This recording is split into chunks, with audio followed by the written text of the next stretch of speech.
So today we're diving into the story of Lacy Jager. She's this magnetic, wildly ambitious figure in the New York art world, and we see her through the eyes of a college acquaintance, Daniel Frank. It's really a journey into the high-stakes game where art meets ambition, and we get to see that razor-thin line between what makes something beautiful and what makes it valuable.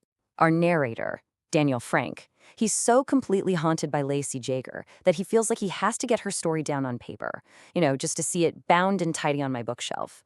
For him, this isn't just about telling her story. It's more like an exorcism. All right, so first we meet Lacy back in college, and she is just captivating. She's got this incredible energy, this innate power over pretty much everyone around her.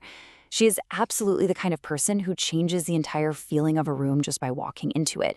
I mean, her charisma was just off the charts, but Daniel points out that her path often left blood in the water. So even from the very beginning, you could see that this incredible vitality she had was shadowed by a pretty ruthless ambition, something that would really come to define her. Okay, so after college, we jump to New York. Daniel's trying to make it as an art writer, and Lacy, she takes a job in the basement of the legendary auction house Sotheby's, a place she perfectly calls Hades.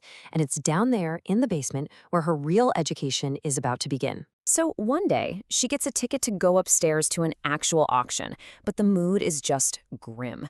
The art market's in a recession, and painting after painting fails to sell. They get stiffed in front of the sullen crowd and then sent right back down to her in the basement. It's a total bloodbath. But then, a painting by an artist named Pizzaz, estimated under $1 million, it hits the block. And all of a sudden, this dead room just comes alive. A bidding war erupts out of absolutely nowhere. Paddles are just flying up. The price rockets past the estimate. It crosses $1 million, then $1.5 million, and it finally hammers down for a jaw-dropping $2 million. For Lacy, this moment is a complete revelation. She feels her heart just pounding as the gavel falls. That sound? It wasn't just an auction closing. It was a whole new world opening up.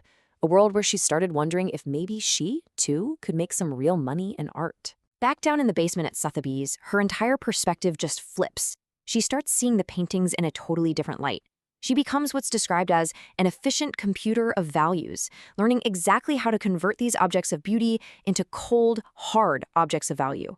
She's learning to see past the romantic stuff on the left, the emotion, the beauty, and instead, she's focusing on the hard data on the right.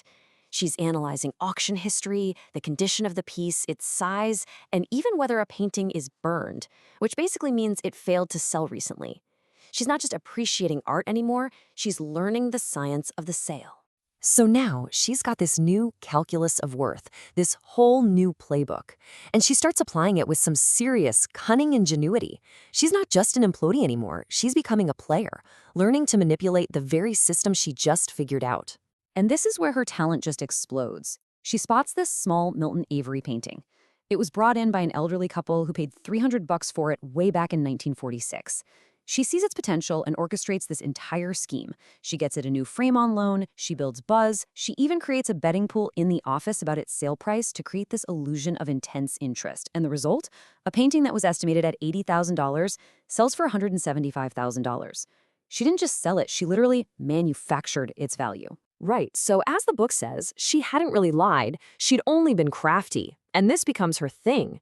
Like one time, she noticed two very similar paintings by an artist named John Pito at two different galleries, priced thousands apart.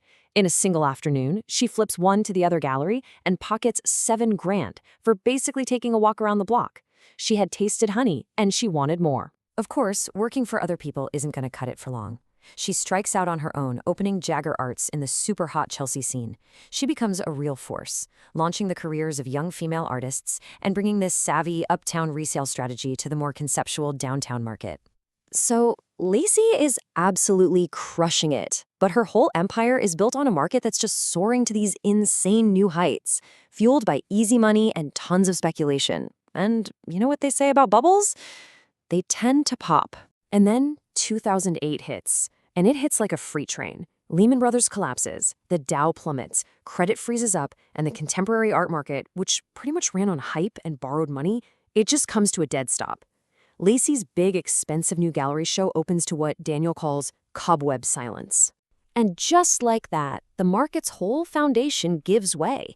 Holds on her paintings are released, buyers just vanish. The confidence that held the whole thing up? Gone. Overnight. It revealed that art as a commodity was, as the narrator says, pretty much held up by air. The fever had finally broken. So, her gallery's gone, the business is a wreck. Lacy's meteoric rise is officially over. But the story isn't quite done yet. There's one final, pretty ironic twist that brings her entire journey full circle. Years go by, and Daniel finds himself back in an uptown gallery, the very world where Lacy's career really took off. And there, sitting on an easel, he sees a familiar painting that just stops him in his tracks. It's the Maxfield Parrish print of Lacy's own grandmother, the exact same family heirloom that she manipulated her parents to inherit, which she then sold at auction years ago for a huge profit to get her business off the ground. And now, here it is again. I mean, just look at the numbers here.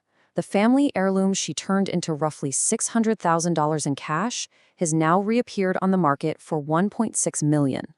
Its transformation from an object of beauty to an object of value is complete. And this time, its value was created entirely without her. You know, Lacy's whole story is just this incredible look at the super fragile, super blurry line between art as this transcendent object of beauty and a transactional object of value. Her journey really forces us to ask a fundamental question. When all the hype is gone, when the market collapses and the money just vanishes, what is a beautiful thing truly worth?